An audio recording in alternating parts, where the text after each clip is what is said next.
Welcome to He Did This to Me, the sports podcast from a father and son who happen to be mostly optimistic Mets, Jets, and Knicks fans. My name is Nick, a.k.a. Goody, and with me is my old man, a.k.a. the big guy, Noel. And just like his name, all we do is win. Let's get to the show. It's time to begin. Episode 52. We made it a year. Cheers, big guy. Appreciate all the love from those watching and listening. Like and subscribe. Let's get to it. The New York Mets. They win 3-2 to take the series against the Diamondbacks today with 4 Goodriches in attendance. He did this to me. I'm now doing it to them. We're doing it to them. And we had 4 Goodriches in the desert watching the game today, watching the Mets pull it out, win the series 3-2. I guess it is the season series. And then 6-4 against the 3 playoff teams in the last 10. Everybody said it was a huge stretch. We'll talk about, how it could have been a much more successful stretch if not for a few missteps by one Mr. Diaz. But today he came in and he got it done. Currently, we're 3.5 games back. The Braves are currently playing against the Phillies, I think. And I saw they were up 3-0. So we could be 4 games back or 3 games back of that last wild card spot by the end of the day. Talk to me, big guy. How are we feeling about those Mets? Excellent win today. Excellent time with you and the kids. I mean, fantastic day out. And Tim Altizer, by the way. Yeah, shout out to your boy Tim. He bought my kids a couple corn dogs, so he'll always be in my good graces. They love them. But yeah, it was a good time. It was a good time, and just good to see the Mets get this win. It was an excellent win. Well played all around by the Mets. Happy with the way they pulled it out. Of course, as you say, there's the issue. Two games where when you bring that up, when you say that, and I think about the fact that we could have been 8-2. 8-2, man. Within our grasp. We could have went not just 8-2, but we could have went 5-1. No, 4 games, 7. We could have went 6-1 against these teams that are ahead of us, against the Padres and against the Diamondbacks. If Sugar doesn't blow that save on Sunday, well, it wasn't a save on Sunday; it was a tie game, and he gave up the walk off. And then, obviously, as we know, he gave up the grand slam last night. For the Mets to go ahead and lose 8-5. But yeah, today he came back out there and got it done. Your boy Mendoza showed some faith in him, and like you said at the game, if we're gonna do anything this year, we're gonna need him. Yeah, we're going to need him to be our closer. And the fact of the matter is, Nick, when you really think about it, look, life comes around, and unfortunately it happened to us last night and Saturday. I mean, we've walked a couple of people off quite a few times this season. Sure. And some momentous wins. And, the roulette wheel went against us those couple nights. But Sugar's got to do better. The main thing, Nick, even last night, as bad as giving up the home run is, that's terrible. Come on, you gave up a grand slam. But the walking people when you come into the game. Insanity. That absolutely mystifies me and drives me insane. As I told you and Tim today, at one point last night, an hour and a half after the game, I was literally talking to myself, by myself in my family room, wondering what is going on? How did these guys come in? And with 9 pitches, walk 2 guys, and on the 10th pitch, give up a grand slam. Salami. Unreal. Listen, Maton, when he came in, immediately threw 4 balls and walked the guy. But then he was able to, kind of figure it out, got a couple outs. And then we bring in Diaz for the 5-out save, which at that point, honestly, I was like, let's let Maton go ahead and finish out this inning and just bring Diaz in next inning. It's hard to second guess, Mendoza. He's been, fantastic all year. There have been a few things here recently. Didn't love when he left Budo in here recently, in that game on Sunday that the Padres come back and win. But at the end of the day, he's not going to be able to, roll 7s and 11s all season long. The thing about, this stretch is, like you said, we had a chance to really get super, super hot, right? Right. Weren't able to make that happen. And we seem so close, but if you would have asked at the beginning of these 10 games against the Orioles, the Padres, and the Diamondbacks, we're going to go 6-4. I think most Met fans would have to say, I'll take it. Yeah, you take it. But Nick, listen, here's a proposition. There's somebody in the bullpen who's seeing whether or not these guys are physically ready to throw the ball over. What do you mean physically ready? Are they throwing the ball over the plate in the bullpen? Listen, because I'm convinced these guys are throwing balls in the bullpen, and they send them out there anyway. Okay, so you're saying that Diaz warms up and he warms up throwing as he's warming up, he's not throwing strikes to the bullpen catcher. And there's somebody who's watching him and calls down to Mendoza and says he can't come in. He doesn't have it today. Or I don't know. Somebody's got to stall something. Man, listen. I don't know. I don't know what the answer to this is. Hilarious, but they've got to figure something out. This is hilarious to me because, and your boy Tim got to see it firsthand today because at one point, you were talking about this exactly and the fact that, these guys always come in and they seem like they're not ready. And you and I have watched, I don't know, probably 1,000 Met games together at this point, if not something close to it. And I wrote in my notes last night in preparation for the show that Dad just yelled,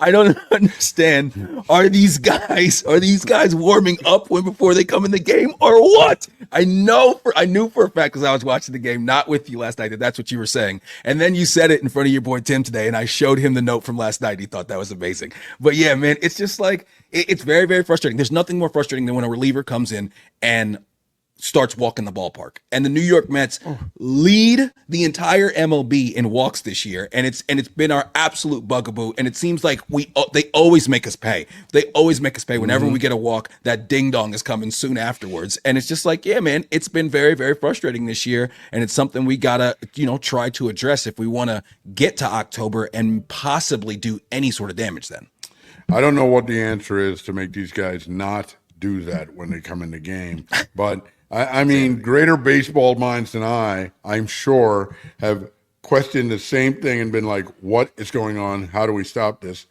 But so you want some guy who's like a maestro, who's just off to the side, and he says he's not ready. Something like that. And now some sort of sensei. So what? Sugar sits down at that point? No. Realistically, Nick, no. You don't have a second guy warming up. So what can you do? Right. But I don't know, Sugar. Maybe you got to warm up a little longer. Maybe you need to warm up a little longer to make sure you're ready to throw. Right. But he came in tonight. But he came in today. The first 10 pitches you threw, 8 of the first 10 pitches you threw were balls. Yeah. What is going on? That's got to be cleaned up. Ipso facto, post haste. Let's go. Well, one thing I saw in the post game, and Lindor talked about the fact that Sugar came in today and he trusted his fastball. And as he was out there, I looked at you and I said, I don't think he's thrown one off-speed pitch. Every time I look up, it's 98 mile per hour four-seam fastball. And I think he actually did throw just one slider. But especially when you're struggling with your command a little bit, you got to get out here and you got to throw fastballs. And then what you don't do is throw breaking balls, get yourself behind in the count. Now you got to serve up a meatball, and he's looking for it. And now that's how we end up with a grand slam or a walk-off home run this past Sunday. So yeah, Sugar, everybody's gonna have their blips in a long season. Let's hope that he got that out of the way and he can move forward. That, like you said, we had to come back. If he's available today, you have to come back with him. I was not looking forward to him coming out. I actually said to one of my buddies earlier who I was talking to, who's a DBacks fan, he said something about, hey, we're going to get to you today. And I said, I said, no, Sugar threw too many pitches last night. He's not available. So we're good. Yeah. And then he comes out, you're walking back from the bathroom and I'm like, yo, you see who's out there, and it's like, yo, man, it feels like we're rolling the dice. But then, he looked great. He looked great today, and he did what he had to do, and he's got the confidence. He says that there was something very specific that he wasn't doing, where he was, going towards the third baseline and trying to come back to the plate as opposed to coming straight through to the plate. That I watched the post game today just now when I was preparing, and he said 5 times, "I know what I did wrong. I got this, everything's going to be good." So, hey, he's got to be confident in that role. Hopefully he gets it right. Your man Polar Bear hit that was probably the most towering, maybe the deepest home run that I have seen in person ever. Ball that he hit. I thought that he might hit that off of that screen in the middle of the I thought he was going to bust up the screen like your man in what's the baseball movie with Robert Redford? With Robert Redford, The Natural.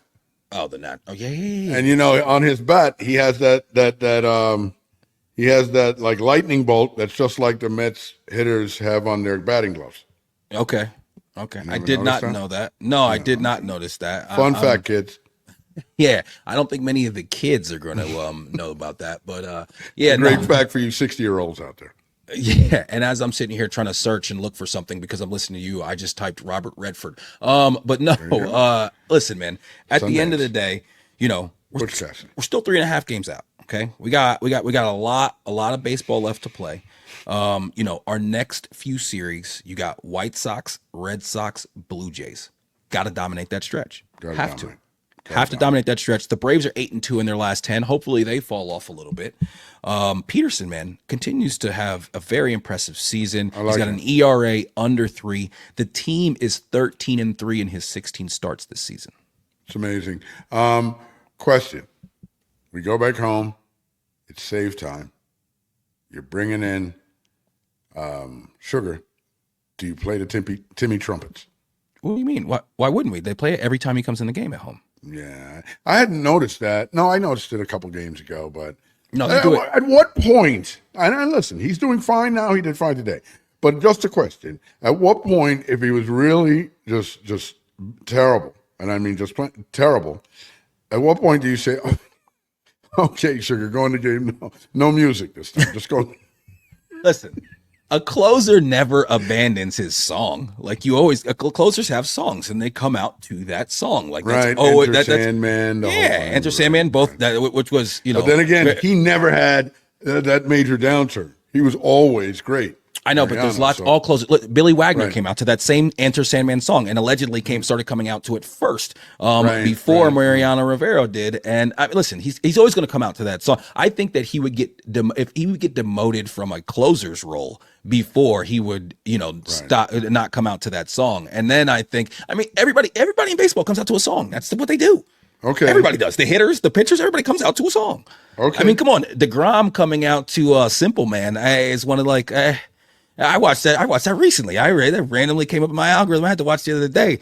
Comes back against the Braves after being down for a while. I think he mowed down like 12 of the that first was a hell of a 13 or game. some shit like that. Oh man. Listen, peak DeGrom. Let me ask you this question.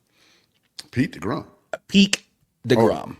Peak DeGrom is because I think that this is a way that you have to look at sports as opposed to like looking at it and saying like, oh, who is the greatest of all time and looking like at the sum of their entire career.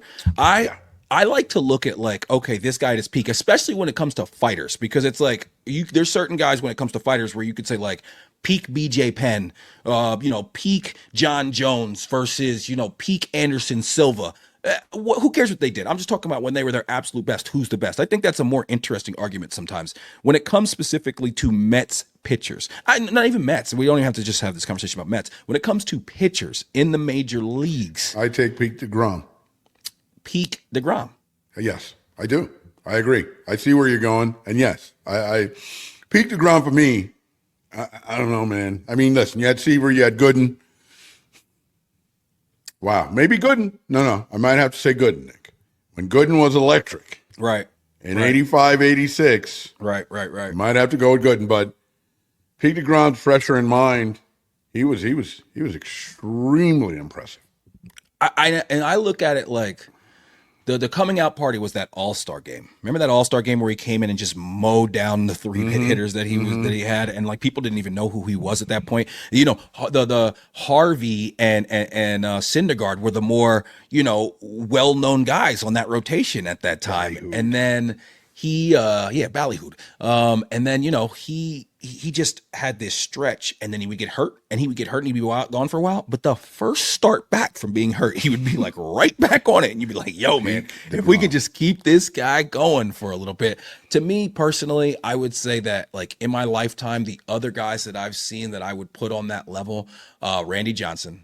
When that Randy Johnson, when he was, really had it going, like that end of Mariners, beginning of Yankees time where like nobody wanted any part of him. And then the only other guy I would say is like peak Pedro. Peak Pedro was something, you know what I mean? He was crazy Pedro's amazing. dominant. Those would be the guys that I would throw in that conversation. Yeah, Pete Pedro. Whew. Pete Pedro was something, man. Hey, talking about pitchers that have been something recently. Mania, man. Oh, Yo, Mania's he's look been great. getting it done. Did you ever see the old picture of Mania when he had hair like out to here? Sure. I mean, that's the guy It's he always amazing. was. And it Right. was surprising to me to see him, all of a sudden get clean cut right before this season. And Yeah. I mean, he's just been fantastic recently. He seems like he's Fantastic. going to go 7 innings every single time. It all started with him watching what's his name? The starting the Yankees ace. I want to say Chris Sale, but it's not Chris Sale. Garrett Cole. Garrett Cole, Jesus.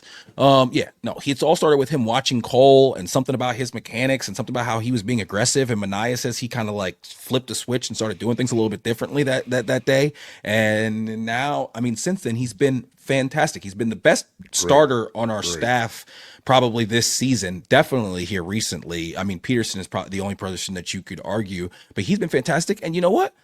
Sevy's been steady Sevy too, wasn't man. bad yesterday. He's Sevy been makes steady. me nervous, but he played well yesterday, man. I mean, listen, man, that's a game we've got to win.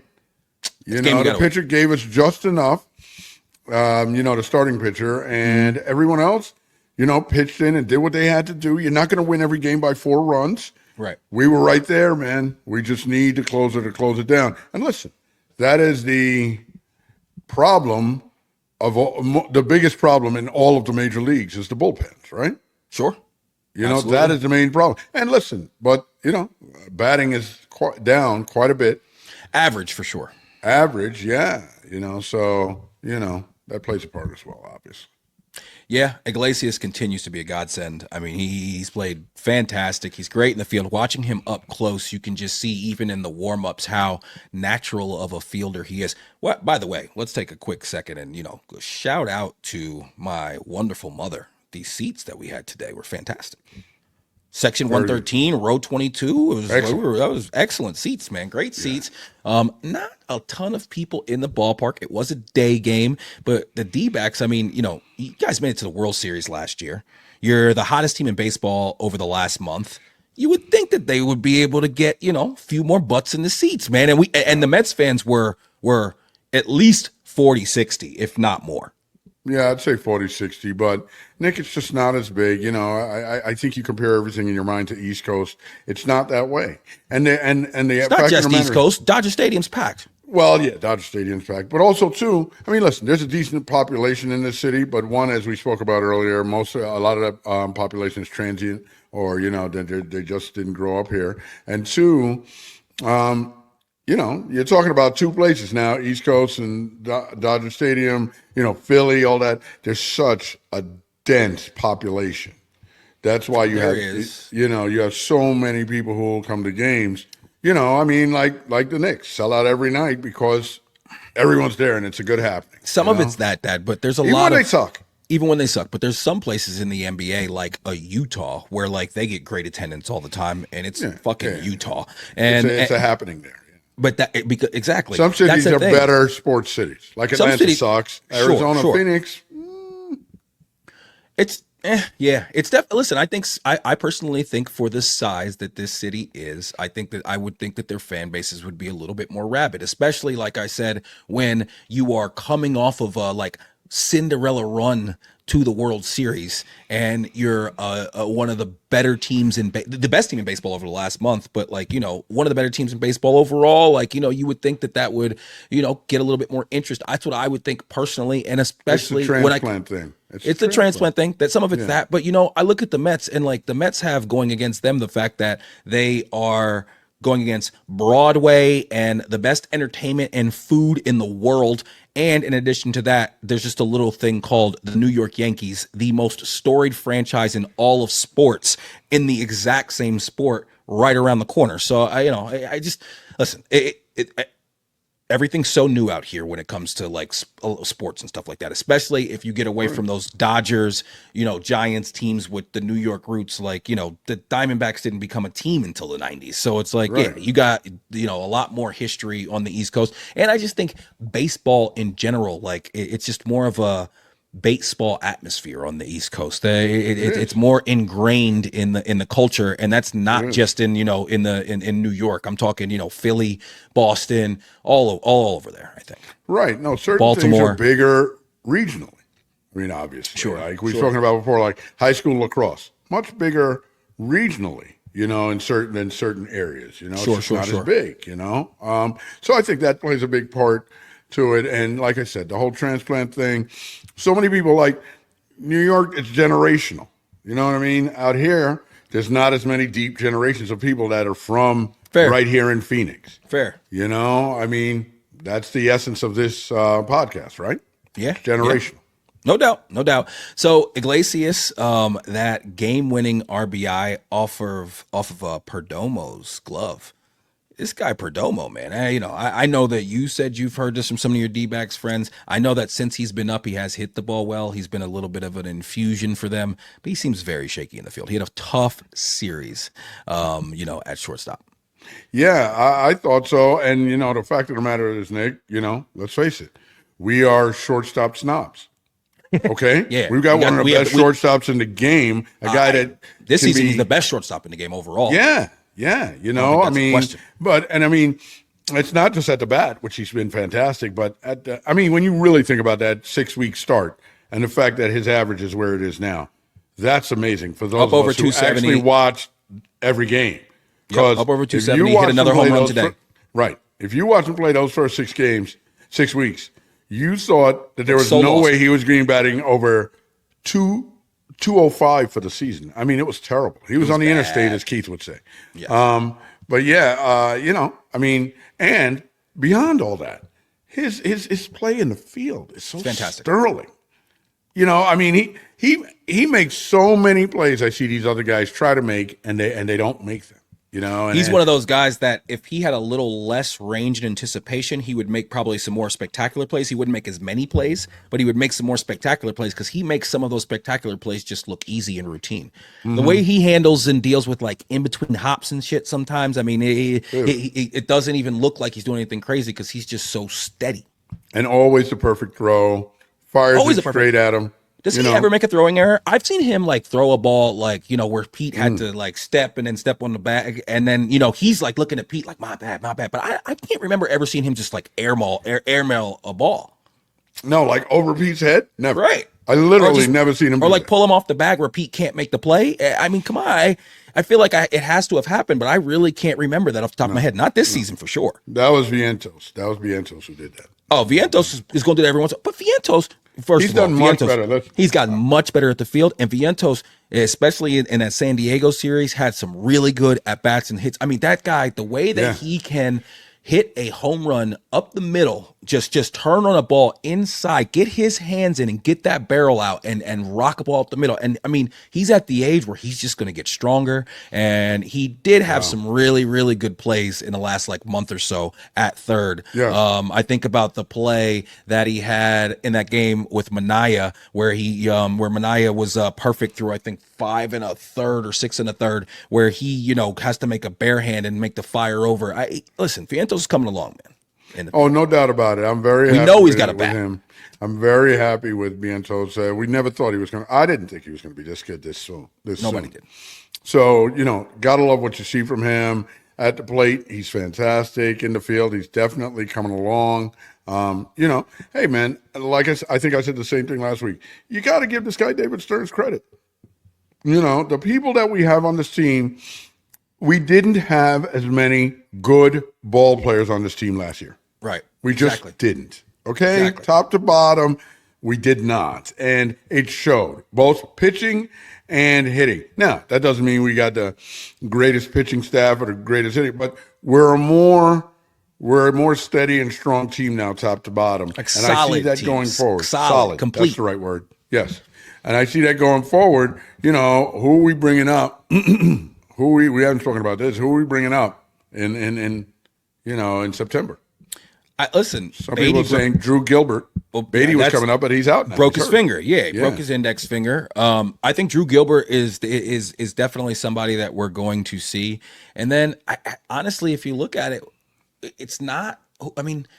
we have a hard time now trying to make sure that, like, Where they're gonna Taylor find time. Taylor Yeah. gets enough, Bader Yeah. gets in there. You know what I mean? Like, making sure Squirrel is in the lineup. I don't really see. I think it's going to be more like, hey, is this guy fast? Is this a guy that we can use to pinch run late, stuff like that? Because we already and we already have like the defensive replacements right now too. I don't see anybody coming up and really, being able to get a ton of innings or have an opportunity to make an impact. And we got Nemo coming around a little bit, JD's coming around a little bit, sprinkling in some hits, getting some hard hit balls, and we just got to hope for it to for the ball to bounce our way. And we really, really, really got to take care of this next stretch. Like I said, White Sox, Red Sox, Blue Jays, we have to come out in this stretch and we need to take care of business. And that's what Lindor said in the post game. He said, enjoy it on the flight, but as soon as we land in Chicago, you got to start thinking about the White Sox. Do not go out here and do some dumb shit and like lose 2 out of 3 to the White Sox. You can't do that right now. Right. Can't do it. And now's the time. Grab it. We got the chance. Seize it.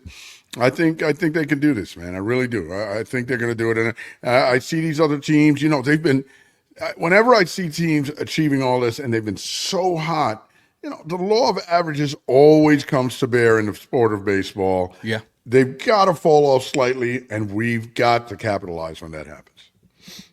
If you're feeling the content, or you think we are two loathsome, offensive brutes, and yet you can't look away, give a thumbs up or a 5-star rating. Make sure you subscribe and or hit that notification button on YouTube or wherever you're listening. Did you see that Steph Curry got a contract extension, 1 year, $62.6 million? That number kind of like, I was like, yo, 62.6.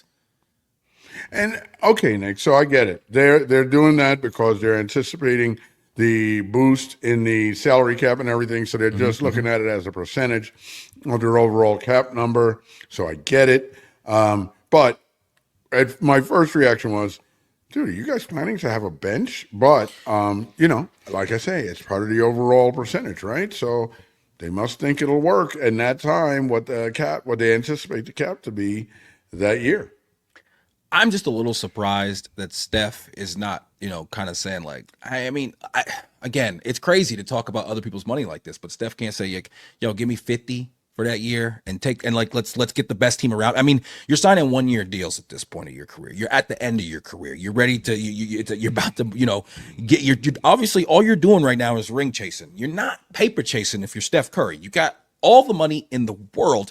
And, what it makes you think about is that year that he makes 62.6 and Brunson is making what, like 37 that year? How much better are we going to have a team? Are we going to be able to put around him? Because that's the case.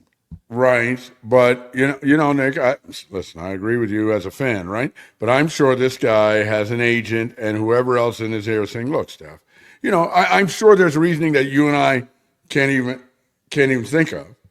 Where they're saying, I can think of it. The reasoning is they say, listen, Steph, man, you only got a couple more years to make some money. Right. And you've given your entire everything to this team. It totally makes sense right now for them to go ahead and pay you like this. And I'm sure that Steph is smart enough that he looked roster-wise and cap-wise and all those things and feels like they'll still be able to field a championship-level team. But you can't tell me that it's easier to to do that when he's making 62 as opposed to if he was making 50 or even 55. I mean, Well, I'm sure I could see people saying to him, look, Steph, if they want to field a really good team around you, you're making 62 instead of 50 is not going to make a difference. It's up to them to make that happen and spend the extra money, not you. You're the employee, not the employer. So I kind of hear that argument too, but I definitely see where you're coming from a fan's point of view. And, just I don't know, Nick. Like we had this talk many, many years ago, and I felt then, 20 years ago, that sooner or later this has to change because these salaries are going too high. And I'm not caring about the salaries of the players because, listen, like I always say, if 15 players on the team have to split X, there's one owner getting that same amount. Okay, sure. So they're splitting it 50-50. But the only thing I'm saying is they're pricing out the regular man from going to the game, and that is what I think is bad because you don't get as many people taking their young children to the game. But that's not affecting the salary. There's no correlation between salaries. But But Nick, if the need for revenue wasn't so great, maybe then you could make ticket prices lower. No, What you can't. everything that has to do with their salaries has to do with TV. re- That's it. TV. Right. No, the revenue that you make from ticket sales ends up being a wash due to operations when it comes to Okay, I professional get that, teams. Nick. But my it's point all is, about TV. It doesn't have to be. If the owners would take some of that TV money to supplement what you're saying with what you're saying with The operations money. operations I'm with cost. you. And I'm then with you. they could lower ticket prices. And I'm not saying maybe lower them, Nick. I get it. It's expensive to go to a game.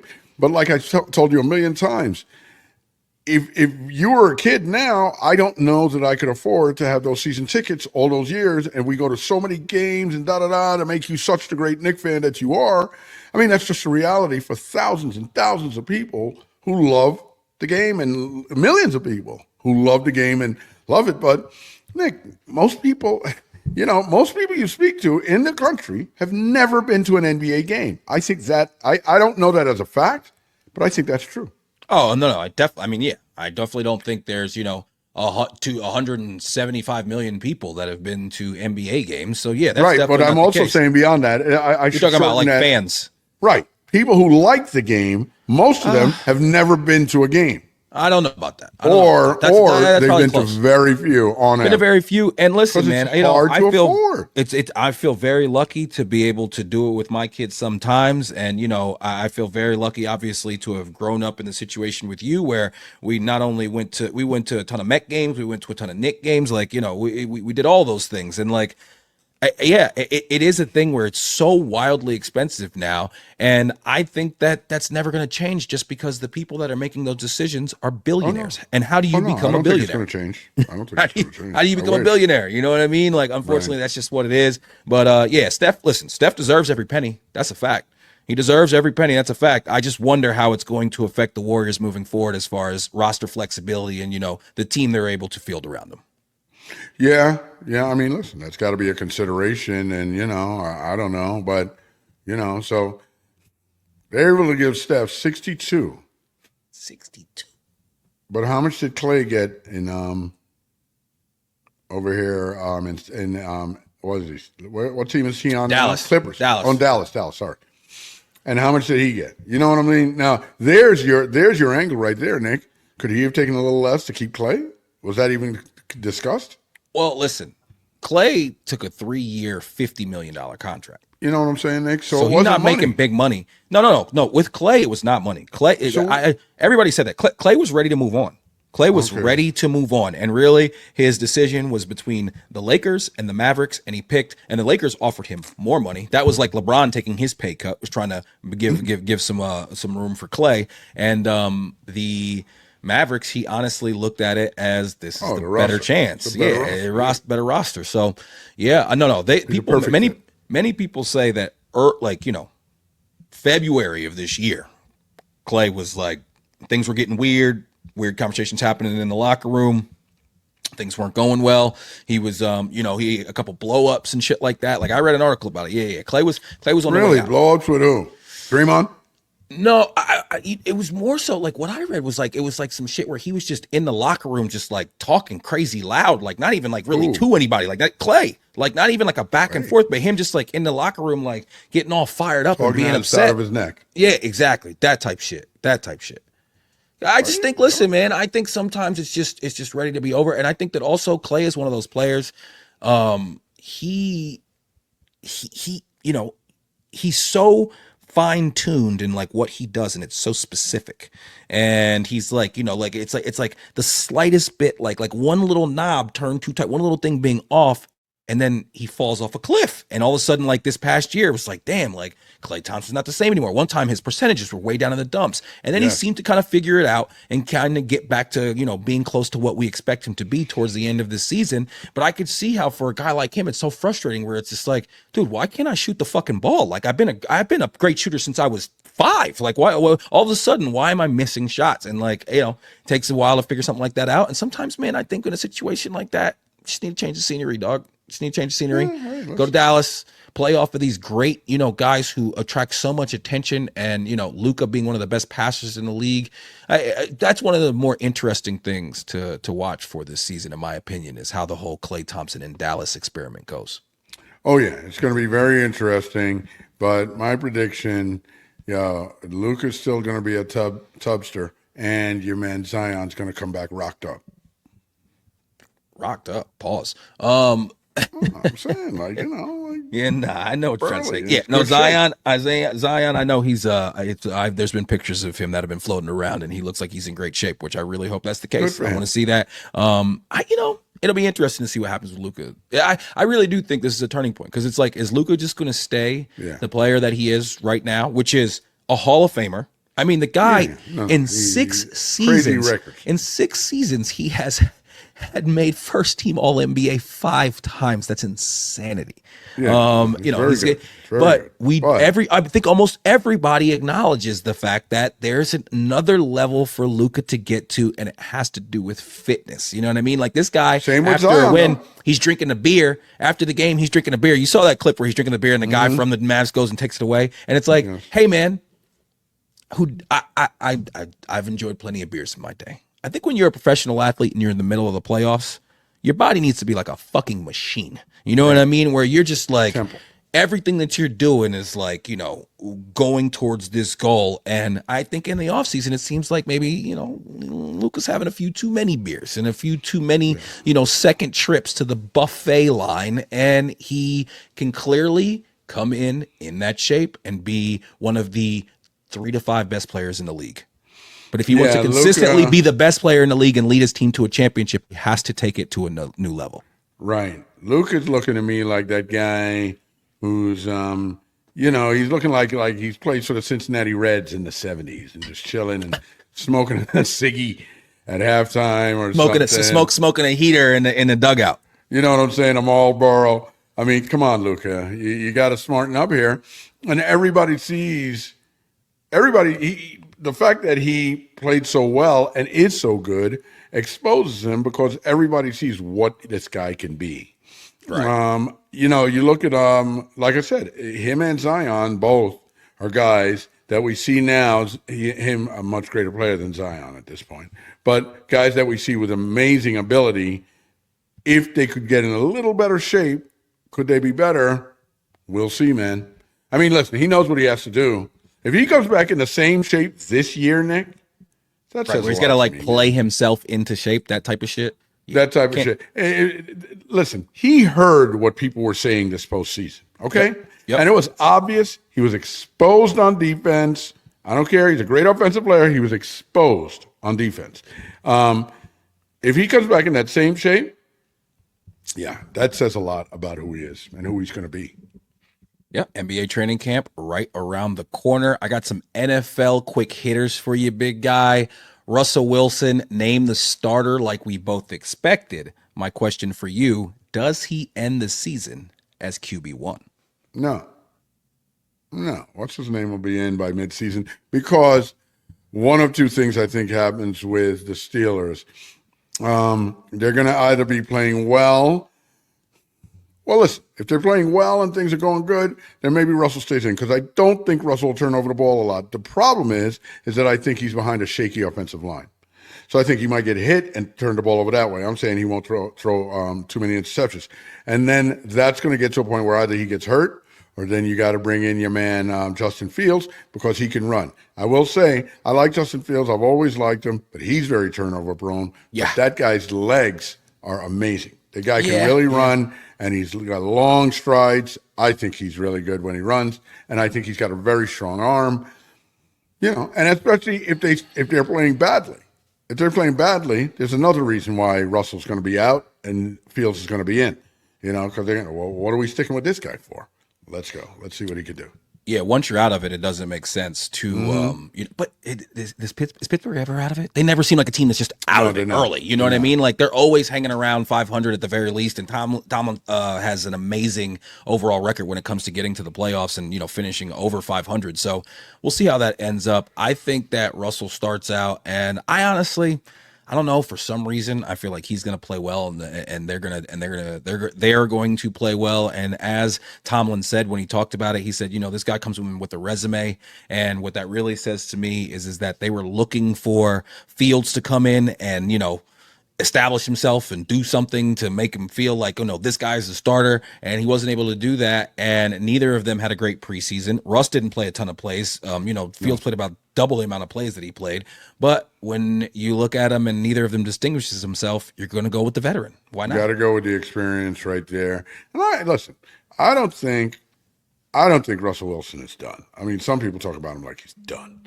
I don't think he's done, but I don't know. I mean, Denver paid $37.5 million to make him go away. Yeah, that's a lot. That's crazy, man.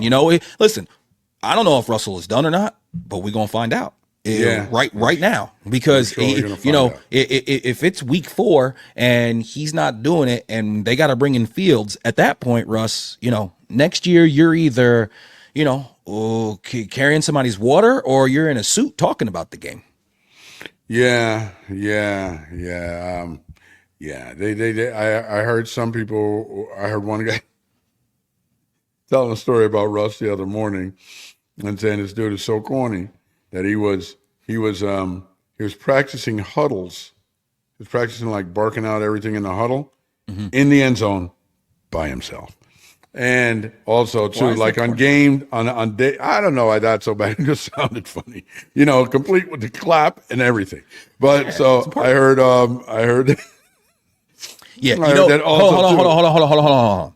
That's one thing that used to drive me fucking insane, is that I would hear people talk about Zach Wilson, how he was great in the huddle. He's great in the huddle. He really commands a huddle. Salah would say shit like that. That's when this motherfucker sucks, is when you got to start talking about how well he commands the huddle. Come on. Zach's going to start a couple. Zach will never start in this league ever again. Wrong. Okay. The other thing about Russell, though, they said on a game where he was inactive, Nick. He's not going to play.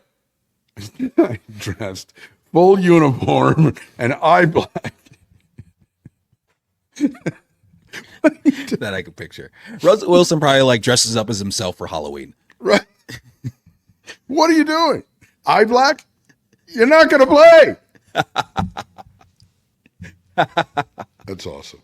Yeah, that is very, very funny. I don't know, man. We'll see how. I'm pulling for Russell Wilson. I've always thought that he gets a little bit too much flack. Yeah. I realize it's kind of corny. That whole Bronco country let's ride shit. I don't know how they let that get out, man. I honestly think that they were trying to sabotage my guy at that point when they let that shit out. Because it's like, what are y'all doing? They're like, listen, we're gonna have to justify to the fans that we're gonna eat this fucking $37 million next year. So we need to put this shit out. Bronco country, let's ride. And it's like, dude, you take somebody trying to cut a promo like that, and you could have a compilation of the different takes. Almost anybody's going to look like a fucking cornball in that scenario. Yeah. And this was just I don't know how that gets out, man, but it's a tough one. He definitely has made some missteps, the whole office thing.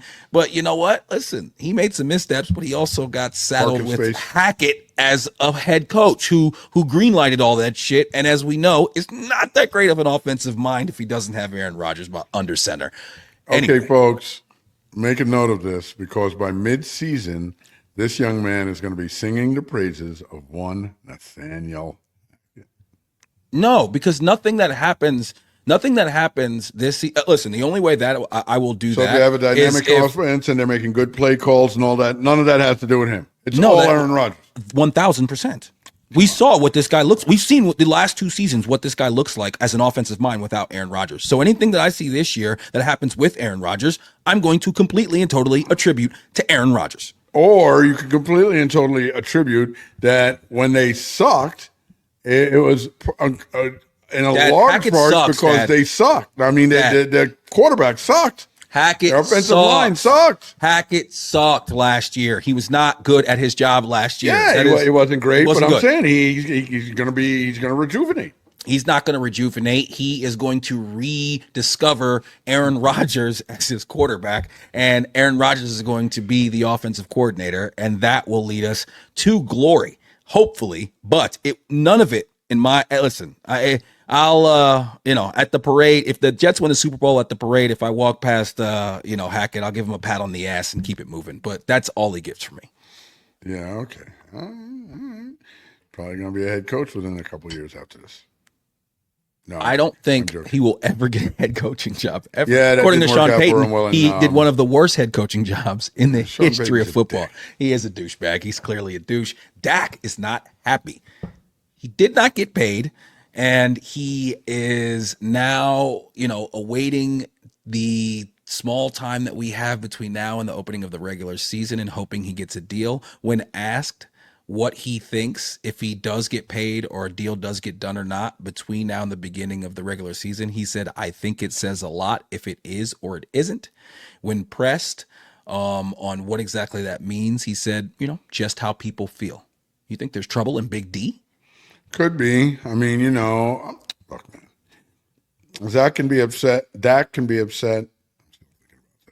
Dak can be upset. And, but if this guy, Jerry, comes to the table with $62 million a year, he's going to not be upset anymore.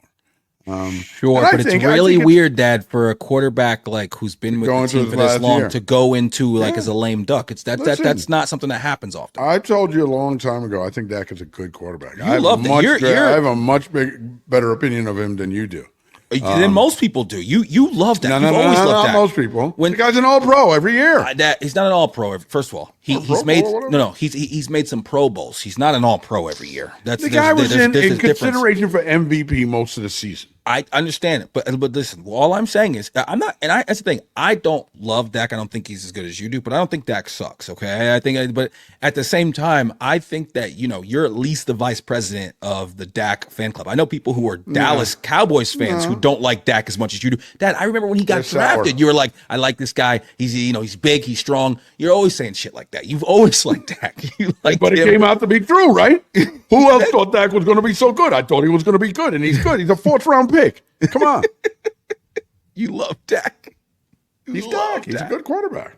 I think he's pretty good. I just think it's, I think that Jerry is like trying to create some pressure. He's trying to, I don't know. I think Jerry's just like, I just don't think there's that many people that Nick, I don't think half the league outplays him. Right. What's the alternative? He's better than half the league. That means he's in the top 15, top 12. This guy Trey Lance is a disaster. Dak. I think it's hard to. Dak is definitely, if he's not top 10, he's right. He's 11, 12. Where are you going after this guy? What's the alternative? Cooper Rush? Yeah, right. Okay. And Trey Lance, Dad, he sucks. I saw him play in preseason a little bit, and I saw him make some throws that it's just like you cannot make that throw. Like you just can't do that. He's terrible.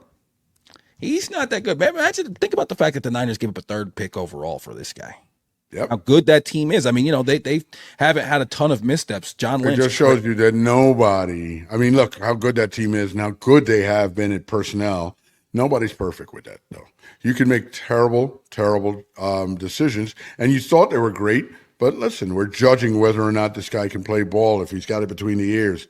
Maybe some of them don't. I mean, honestly, Nick, you could look at it the same thing with the Jets, with Zach, and then maybe with Mekhi Becton, But Joe Douglas has made a lot of other picks that were fantastic.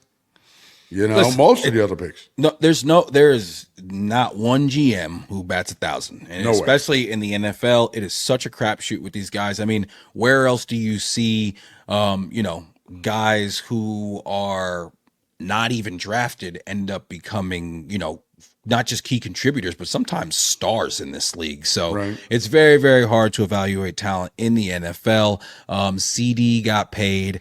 Ayuk got paid today. Yeah, I saw that. He accepted, from what some reports are saying, an offer that had been on the table that he initially got away from and then decided to come back to. And they all get paid, and they all end up reporting, except for Haason Reddick. Also, wait, Trent Williams hasn't come in yet, though. No, Trent Williams hasn't come in yet. I feel like he's always holding out. Yeah, listen, I like that because, they're our opponent in week 1. But yeah, man, Haason Reddick still in the wind. And, but my question for you is that at this point right now, if I had to ask you today, do you think that he will be in uniform week 1? In uniform? Well, they're not going to dress him if he's not going to play. We have too many defensive linemen for that shit. Right. But he's the kind of guy you dress him and you just run him out there on third down and he could make a difference. You know what I mean? I mean, if he has had one practice or walk. I agreed. I think everybody agrees with that. But do you will think he that be there? Yeah. Because, Nick, I don't know, because it's such a stalemate, right? Because the Jets, and I saw Joe Douglas even spoke to this. Yeah. The Jets are in a really tough spot here because if they do something different with him, meaning negotiate with him without him coming in, you're kind of spitting in the faces of a lot of guys who are in your camp. 100%. And now a lot of people will say, look, you don't treat all the players the same, blah, blah, blah. But to do that with a guy who hasn't been one of our guys yet, that's a real tough sell for me if I'm Joe Douglas, for you to sell to the other guys on that team who have been good soldiers here. You know? Totally agreed. I don't know what happens. And Haason Reddick, I also don't know where's the upside. Can't start losing game checks. I just can't see how that makes any sense to him. And you still can't get out from under this for next year. The Jets can totally trash your career. If you really want to go hardball, we can keep you in a seat or somewhere on the sideline for the next 2 seasons. That's totally untenable. And don't let the Jets start the season, Nick, and be really good and like go 3-0. This guy's going to be like, holy shit, I got to get in there. Well, clearly that's not his concern, because if that was his concern, he would already be in there. You know what I mean? Like, it's not like he's like, oh man, you know, I whether or not he thinks it's going to be a good team, he really wants to be a part of the team. No, I'm talking about we don't need you that bad. If we're getting sacks and we're making shit happen, like, listen, man, if this guy Clemens or McDonald blow it up in the first game, and especially with this Trent Williams out, and we got like 3-4 sacks, that don't light a fire on the Haason Reddick? I don't think it does at all, because I don't think that's where his mindset is, because I don't think he's not worried about shit like that. He's just simply, I think at this point, he's like, you know what? Well, if I'm not going to get what I want as far as a contract, then I'm not coming in for camp. I'm not coming in. My prediction is that he's in by Monday, because I just can't see. Yeah, I've been feeling like he'll be in soon. I just can't see how he could, how anybody around him could, listen, he's already lost way too much money in my opinion, but I don't understand how anybody that's around him could say to him, hey man, you know, you should lose a game check over this, out of just some sort of protest, because that's all it is. He doesn't gain any leverage. He only loses leverage the more it goes on. It doesn't make any sense. And, you know, like you said, we have a stout defensive line, including 3 undrafted defensive linemen that actually made the Jets' final 53. And Leonard Taylor, Braden McGregor, Michigan standout, Eric Watts, and then we also kept former first-round pick of the Falcons, Tack McKinley. Okay, but hold on here. Let me ask something.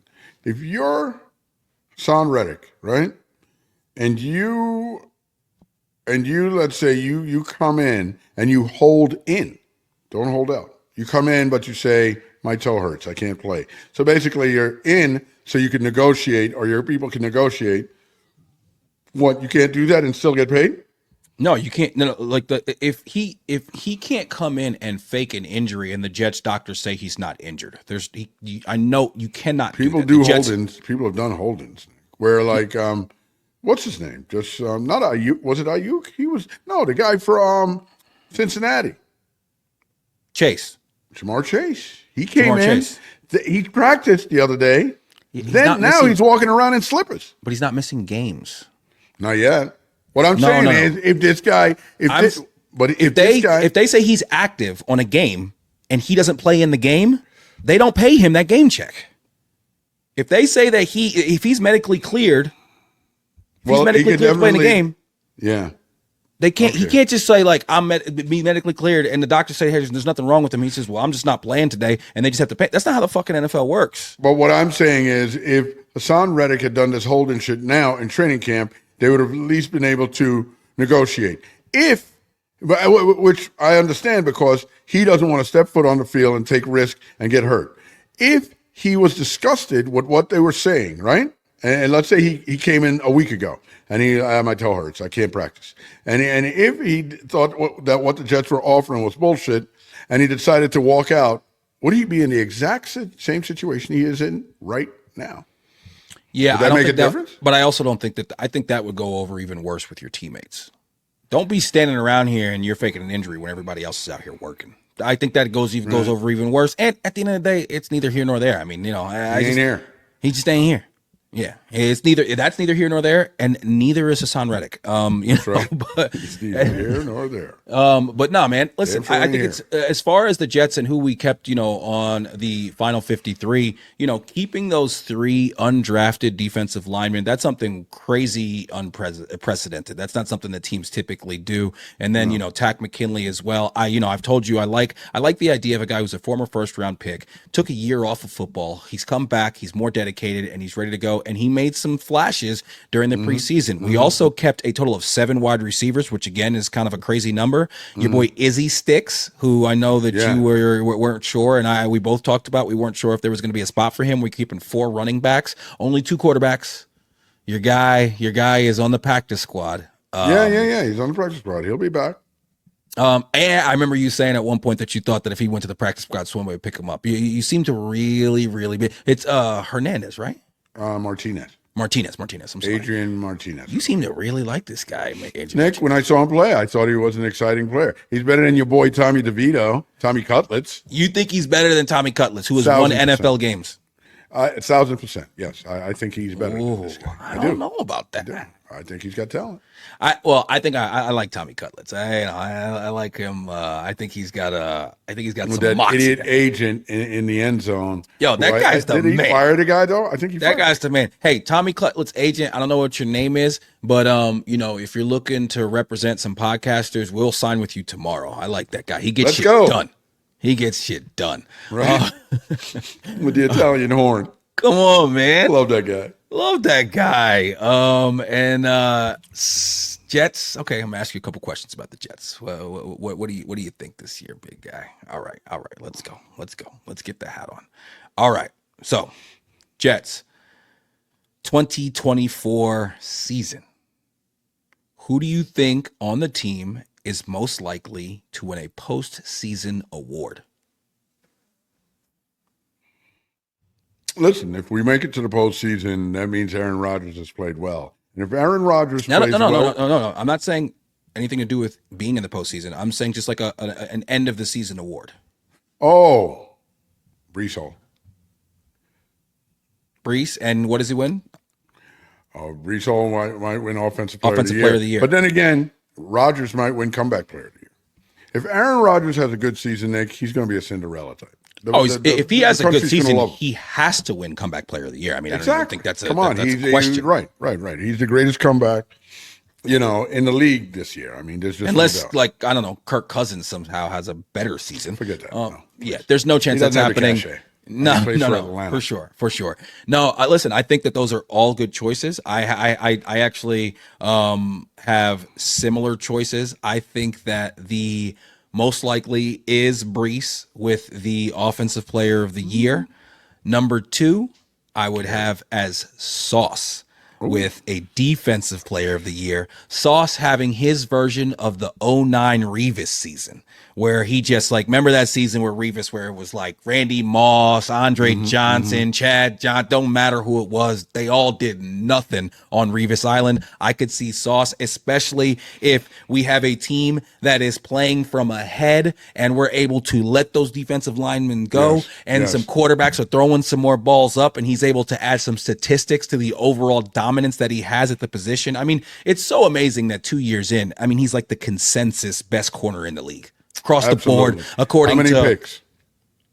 I think Sauce could have 6 picks. Wow. Which I think is a crazy number for him because I think he could have one game where he gets 2 and then he sprinkles some other ones, throughout the year. And we've never seen this guy play with a decent offense. If we can get ahead a little bit and see what this guy can do, I think he's hungry for it too. I think Sauce wants to get to that next level where he's, putting some statistics on the board, and it's not just all respect, but there's actual numbers behind it as well. And he goes from being the consensus best cornerback in the league to looking at like, yo, this guy's in his third year. Is he one of the greatest corners of all time? Is he, I really could see that from him. And then, I think that Garrett's got an outside chance at offensive player of the year. And definitely, could be finishing this season as a, top 5 receiver, according to everybody. And, also the Rodgers comeback player of the year. I think it's an easy one. I think that's, very, very, possible. Next question for you. How many games does Aaron Rodgers play? 14. 14. Okay. So he misses 3 games. You think like what? He gets dinged up a little bit, finger, like ankle. Hand on a helmet. Hopefully not an ankle. Don't tell me hand on a helmet, because that one year that he had in Green Bay, his last year that wasn't good, is because he fucking broke his thumb. Right. No, I'd say 14. I almost feel like, especially if at the end of the season that we're in good spot and we can't improve our position, we're definitely sitting him.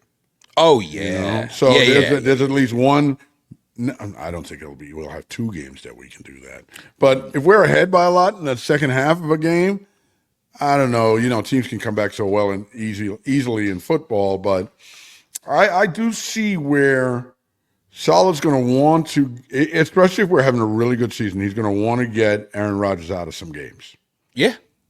You know, and I think that makes perfect sense. So, but how often do you see a guy? You got to. Typically, even when that happens and you take a guy out because you're up by so much, that might happen in the fourth quarter.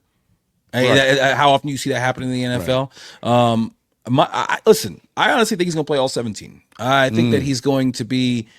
I think he's going to be healthy because we have a better offensive line. I think he's going to be healthy because we're going to be handing the ball off a lot to Brees and Braylon. And I also just, like you said, law of averages. This guy has played, he's been pretty consistent as far as his availability throughout his career. He's had a few injuries.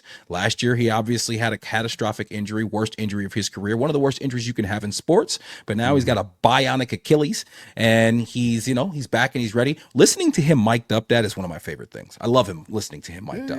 Him mic'd up at the Giants. You could just, he seems like such a likable guy. Yet, as we always say, people find reasons not to like this guy. He's given a few reasons himself. But man. Listen, I'm not just hoping for 17. I really do think he's going to play a clean 17 this year. Fingers crossed. Well, we talked about what we think the Jets are going to do. Hopefully, we're up, we're this, we're that. I'm putting you on the spot. What is the regular season record for the Jets after week 18? I'm fighting between 12-5 and 13-4. I'll be a little more conservative and say 12-5. 12-5, and you think that wins us the division? I do. All right, big guy. Last question. Is this the year? Do the Jets win it all for the first time since '69? You know what, Nick? I have to predict with the thought in mind of health, and that we're going to be healthy. I think healthy, we can do this, man. Let's fucking go. Why not? Catch us every week on YouTube or wherever you find your podcasts. Please follow, like, comment, and subscribe, and make sure you hit that notification button on all platforms. Really appreciate all the love. You can find us on all socials at he_did this to me. Love you, big guy. Love you, kid.